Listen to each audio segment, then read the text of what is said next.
is Summative Lecture number 3. In this lecture we're going to be looking at a method for solving equations called Newton's method, pioneered by the Newton, same guy that invented calculus. And today we want to answer the question, how can we find x-intercepts if other methods like factoring or the quadratic formula don't work? So what are some of the things we can do? For those of you that tried a lot of the homework questions yesterday, I suggested some methods when you ran into this difficulty. I suggested that you could try guessing and checking. The problem with guessing and checking is that it takes oftentimes too long to come to the right answer. You could try jumping online or using a TI-83 and graphing the equation and then using the TI-83 to solve that equation. Problem is you won't have access to that on the summative. So what can we do to find x-intercepts if our traditional methods don't work?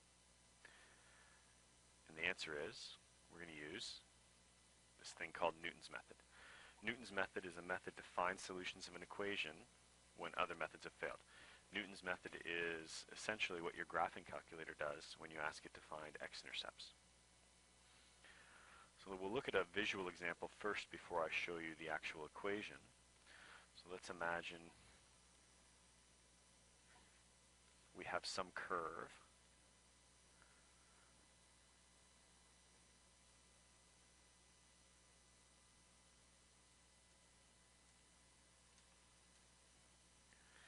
that passes through the x-axis. We just don't know where it passes through. If we were to guess and check, we would pick some value, we'll call that value x1, and that would be our guess, and we would see if when we subbed x1 into the equation, if we got something close to 0. In Newton's method, and using calculus, we can take this number x1 and we can draw a tangent to x1 from the curve. Right? We can use calculus to find the slope of the curve at this point. We can create a tangent, and when we create that tangent, it's going to cross the x-axis at a new point. And look at this, this point is actually closer to our x-intercept. So we'll once again use that new value, x2, to find a new slope of a new tangent.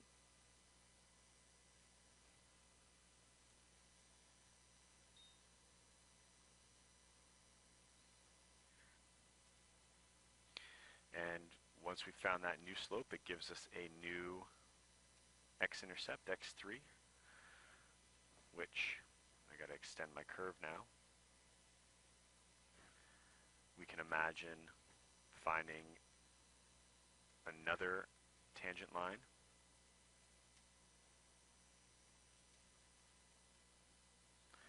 And the more we do this, the closer we get to the actual x-intercept. So over time, these values, x1, x2, x3, and x4, get pushed closer to the actual value of the intercept. And that's how Newton's method works. So we need to obviously put this into an equation.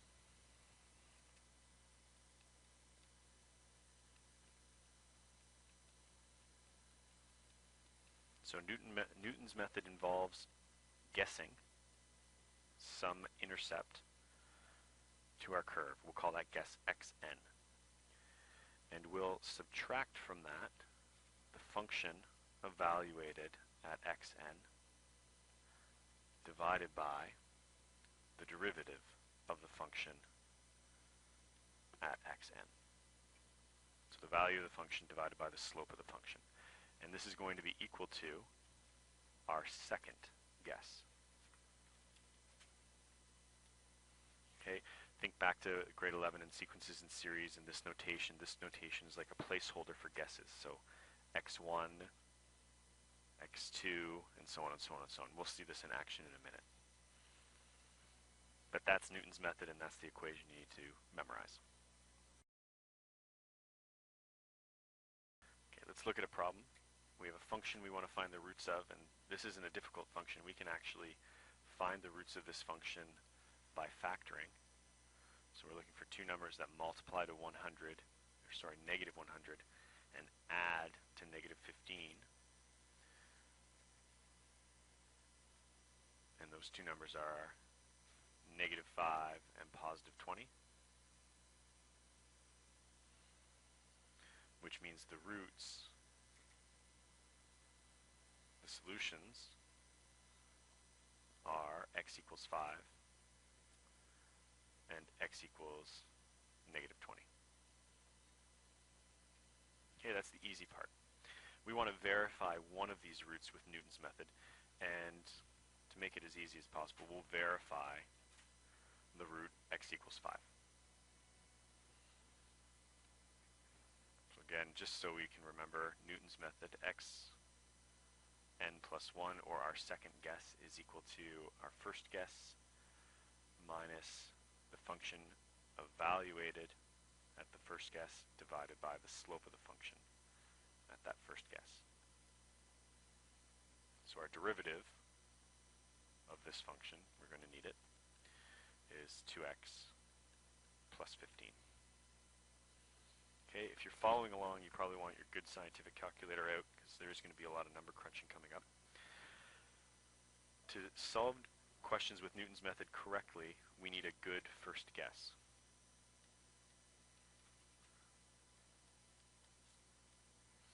And we don't want to guess x equals 5. Okay, we're going to pretend we don't know that's the answer. So let's try our first guess, x1 of 6. Now we can solve this using Newton's method. So our second guess, x2, is going to be equal to x1 minus f of x1 divided by f primed of x1.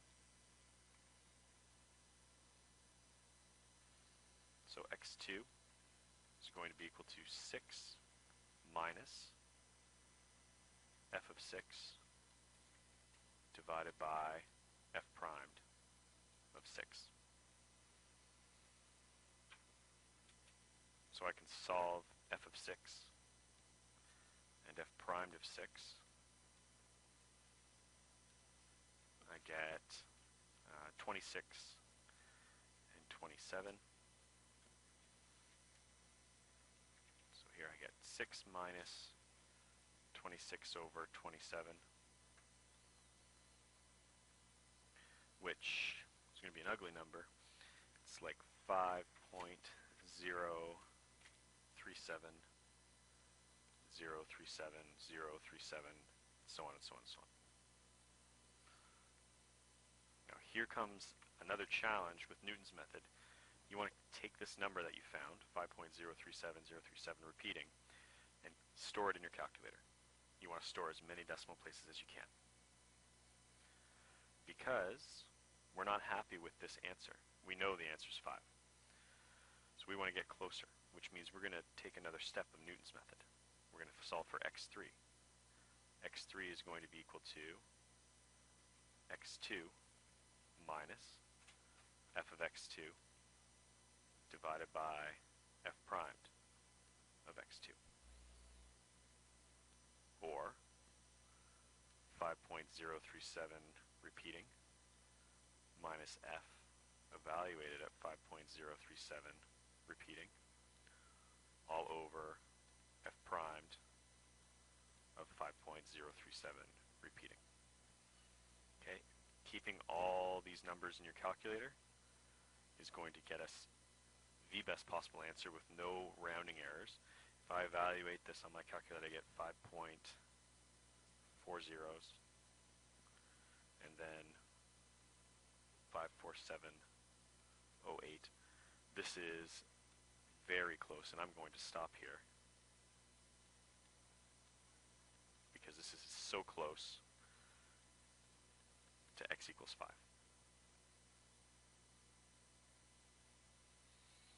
And that's how Newton's method works. We just keep iterating and going through this algorithm again and again and again until we get to an answer that's very close to what we're expecting.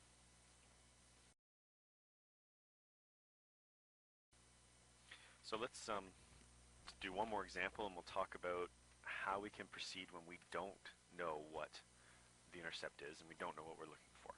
This is a question from the homework. I think this was the first question from the homework. Many of you asked me how you can find x-intercepts of this because it won't factor, and from advanced functions, the factor theorem doesn't yield any factors that you can use to use division on it. So we can't factor this.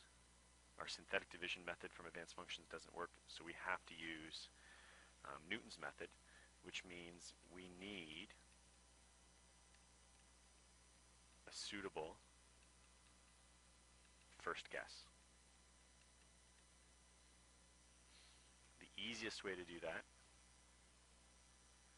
is to create a small table of values, and we can make this table of values as big or as small as we need it to be. So I'll start just with the numbers -2 to +2. And when I plug this into my function, I get answers of -26, 5, 30, 37, and 50. And what I'm looking for is a sign change in my y values. So between -2 and -1, my function crosses the x-axis. There has to be an x-intercept in here somewhere. Let me rewrite that. Between -2 and -1 is the x-intercept.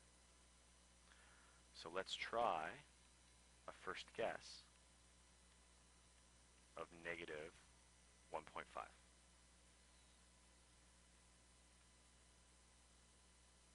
And just so we know, the derivative of this function is 3x squared minus 18x plus 15. So we'll use that because we're going to use Newton's method. So our second guess is going to be equal to x1 minus f of x1 over f primed of x2. When you solve these questions, pardon me, it's f primed of x1. When you solve these questions on the summative, you should solve them in a way similar to me. So we need to know f of -1.5. We need to know f primed of -1.5. And these are equal to -16.125 and 48.75. So x2 then is equal to -1.5 minus -16.125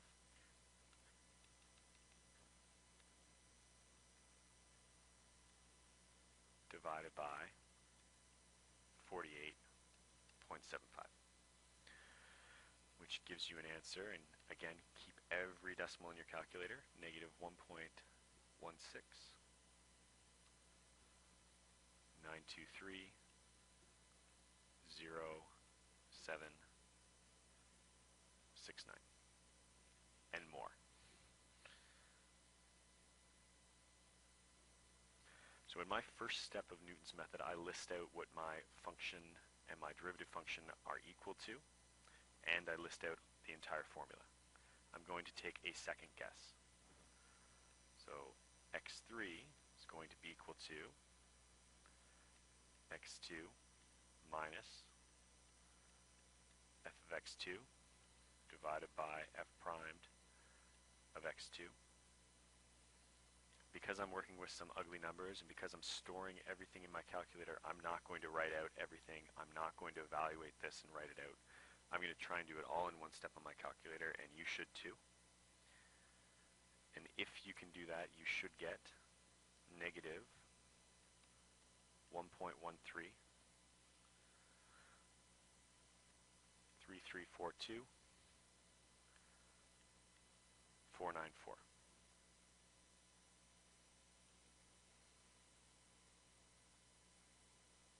But we want to keep going because we're still not happy with this. So I'm going to take another guess, x4, and this time, if I'm talking about differences between these two, I've already seen you write out this formula twice. I don't need to see it again. Use your calculator, plug this all in at once. When you do f of x4, you should get negative 1.13, 29, 33,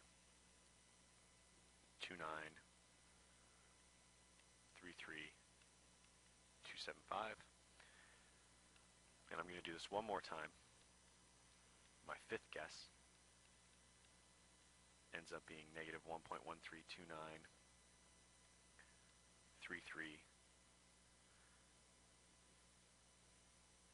222. Notice in these three guesses how I keep getting decimal places that now are repeating. So my answer is getting more and more exact. So the question is, when do you stop? You stop when two decimal places repeat twice in a row.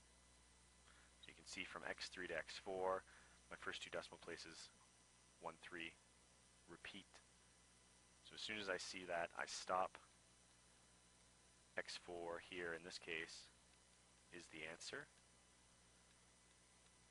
And I'll likely ask you on the summative to round your answer to two decimal places, so we can say the x-intercept is at negative